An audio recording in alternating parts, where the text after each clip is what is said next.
రాజీవ్ యువ వికాసం పత్రానికి దరఖాస్తు చేసుకునే అభ్యర్థులకైతే తెల్ల రేషన్ కార్డు ఉన్నా వాటి ఇన్కమ్ సర్టిఫికేట్ అవసరమా, తెల్ల రేషన్ కార్డు ఉంటే ఇన్కమ్ సర్టిఫికేట్ అవసరమా, ఇన్కమ్ సర్టిఫికేట్ కావాలంటే తెల్ల రేషన్ కార్డు అవసరమా, వివరాలు ఈ వీడియోలో తెలుసుకుందాం. ఇక దయచేసి మీకు ఈ వీడియోలో అన్ని వివరాలు పూర్తిగా మీకు తెలుపబడును. హాయ్ ఫ్రెండ్స్, నేను మీ క్యాచ్ చాట్స్. అందరికీ నా హృదయపూర్వక నమస్కారాలు. ఈ వీడియో ఎవరైనా కొత్త వాళ్ళు చూస్తుంటే దయచేసి లైక్ చేయండి, షేర్ చేయండి, సబ్స్క్రైబ్ చేసుకోవడం మాత్రం మర్చిపోవద్దు. లైక్ చేయడం వల్ల ఈ వీడియో కొంతమందికి చేరుతుంది. దానివల్ల మీరు పరోక్షకంగా వారికి సాయం చేసినట్టయితుంది. వారికి కూడా తెలియని వాళ్ళు ఉంటారు ఎంతమంది యువకులు, కాబట్టి వారికి కూడా సాయం చేసినట్టు ఉంటుంది.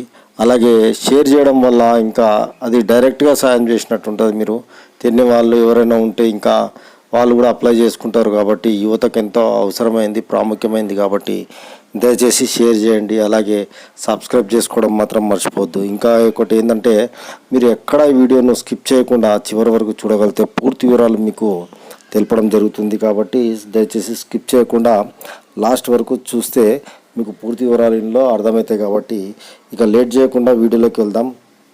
రాజీవ్ యువ పథకానికి దరఖాస్తు చేసుకునే అభ్యర్థులకైతే తెల్ల రేషన్ కార్డు ఉంటే ఇన్కమ్ సర్టిఫికేట్ అవసరమా కాదా అని చాలామంది అయితే అడగడం జరుగుతుంది. అయితే వాళ్ళందరికీ ఇచ్చే సూచన ఏంటంటే, ఇన్కమ్ సర్టిఫికేట్ అనేది అత్యంత అవసరం అనైతే కాదు. ఒకవేళ మీ దగ్గర ఎవరికైనా తెల్ల రేషన్ కార్డు ఉంటే మాత్రం ఇన్కమ్ సర్టిఫికేట్ లేకపోయినా అప్లై చేసుకోవచ్చండి. అది కూడా డైరెక్ట్ మన భువనగిరి ఆర్డీఓ కృష్ణారెడ్డి గారు అయితే క్లియర్గా చెప్పడం అయితే జరిగింది. తెల్ల రేషన్ కార్డు ఉంటే ఇన్కమ్ సర్టిఫికేట్ అవసరం లేదని ఆయన క్లియర్గా చెప్పడం జరిగింది. బుధవారం ఆయన భువనగిరిలో మీ సేవ నిర్వాహకులతో సమావేశం అయితే ఏర్పాటు చేయడం జరిగింది. ఈ సందర్భంగా ఆయన మాట్లాడుతూ ఈ పథకాన్ని ఏప్రిల్ 14 వరకు పొడిగించిందన్నారు. ఈ పథకాన్ని రాజీవ్ యువ వికాసం పథకం అయితే ఏప్రిల్ 14 వరకు అయితే పొడిగించడం అయితే జరిగింది. దీనిలో భాగంగా 2014 తర్వాత తెలంగాణ ప్రభుత్వం ద్వారా మీ సేవ నుంచి కుల ధృవీకరణ సర్టిఫికేట్ ఎవరైనా తీసుకుని ఉంటే ఇప్పుడు కొత్తగా తీసుకోవాల్సిన అవసరం అయితే లేదని చెప్తున్నారు. ఒకవేళ ఇంతకుముందు లేకపోతే మాత్రం వాళ్ళు మాత్రమే కొత్తగా తీసుకోవాల్సిన అవసరం ఉంటుంది. లేని వాళ్ళు మాత్రమే కొత్త సర్టిఫికేట్ కోసం దరఖాస్తు చేసుకోవాలి. పాత ఏవైతే ఉన్నాయో వాళ్ళు మాత్రం మళ్ళీ కొత్తగా క్యాస్ట్ సర్టిఫికేట్ కోసం అయితే అప్లై చేసుకోవాల్సిన అవసరం లేదు. రేషన్ కార్డు లేని వాళ్ళు, పూర్తిగా లేని వాళ్ళు ఇక మీకు తప్పనిసరి పరిస్థితి కాబట్టి ఇన్కమ్ ప్రూఫ్ అయితే ఖచ్చితంగా పెట్టాలి. రేషన్ కార్డు లేని వాళ్ళు కాబట్టి ఇన్కమ్కి అయితే ఖచ్చితంగా అప్లై చేసుకోండి. తెల్ల కార్డు రేషన్ కార్డు లేకపోతేనే నూతన ఇన్కమ్ సర్టిఫికేట్ కోసం దరఖాస్తు చేసుకోవాలని అయితే సూచించడం అయితే జరిగింది. దీనికి సంబంధించిన విషయాలను ఖచ్చితంగా మీ సేవ నిర్వాహకులకు అభ్యర్థులు వెల్లడించాలని ఆదేశించారు. ఎందుకంటే కొంతమంది మీ సేవకి వెళ్తే వాళ్ళకు సమాధానము సరిగా ఇవ్వడం లేదు, వాళ్ళకు ఇంకా వాళ్ళ దగ్గర ఎక్కువ డబ్బులు తీసుకుంటున్నారు. అసంటి వాళ్ళపై కూడా ప్రభుత్వం అయితే ఒక ఇదైతే పెట్టింది, ఎక్కువ డబ్బులు తీసుకోవద్దని.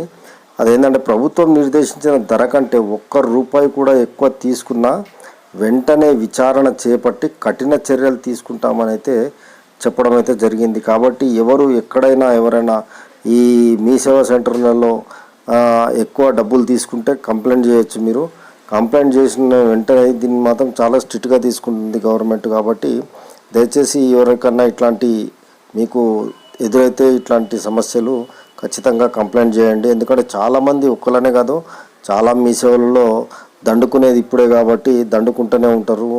₹50 గవర్నమెంట్ రేట్ ఉంటే వీళ్ళు 150, 200 తీసుకుంటున్నారు చాలామంది. కాబట్టి దయచేసి ఎవరైనా ఎక్కువ తీసుకుంటే వాళ్ళ మీద కంప్లైంట్ చేయొచ్చండి. తహసీల్దార్లు, ఆర్ఐలు వీటిపై ఎప్పటికప్పుడు మీ సేవల్లో తనిఖీలు చేస్తుండాలని కూడా చెప్పడం జరిగింది. అదేవిధంగా కుల ఆదాయ ధృవీకరణ పత్రాలపై అభ్యర్థులకున్న సందేహాలను కూడా మీ సేవా నిర్వాహకులు అయితే ఖచ్చితంగా నివృత్తి చేయాలని కూడా ఆశించడం జరిగింది. కాబట్టి ఫ్రెండ్స్, ఎటువంటి సందేహాలకు లోనవ్వకుండా మీరు ఖచ్చితంగా ఈ ఏదైతే ఉన్నదో రాజీవ్ యువ వికాస పథకాన్ని మీరు దీన్ని యూజ్ చేసుకొని మంచిగా ఎవరికైతే రావాలో మీ అందరికీ రావాలని కోరుకుంటున్నాను. మీలో వచ్చిన ప్రతి ఒక్కరికి ఖచ్చితంగా మెసేజ్ చేయండి, షేర్ చేయండి. అదే లేకుండా మీరు కామెంట్ కూడా చేయండి. మరి ఈ వీడియో నచ్చితే లైక్ చేసి షేర్ చేయండి, సబ్స్క్రైబ్ చేసుకోవడం మాత్రం మర్చిపోవద్దు. మరిన్ని వీడియోలతో మీ ముందుకు మరోసారి రాబోతాం కాబట్టి అంతవరకు catchy chat signing off. Bye. Subscribe. Please subscribe. Please subscribe. Subscribe. Subscribe. For more updates, for interesting updates, Please do subscribe.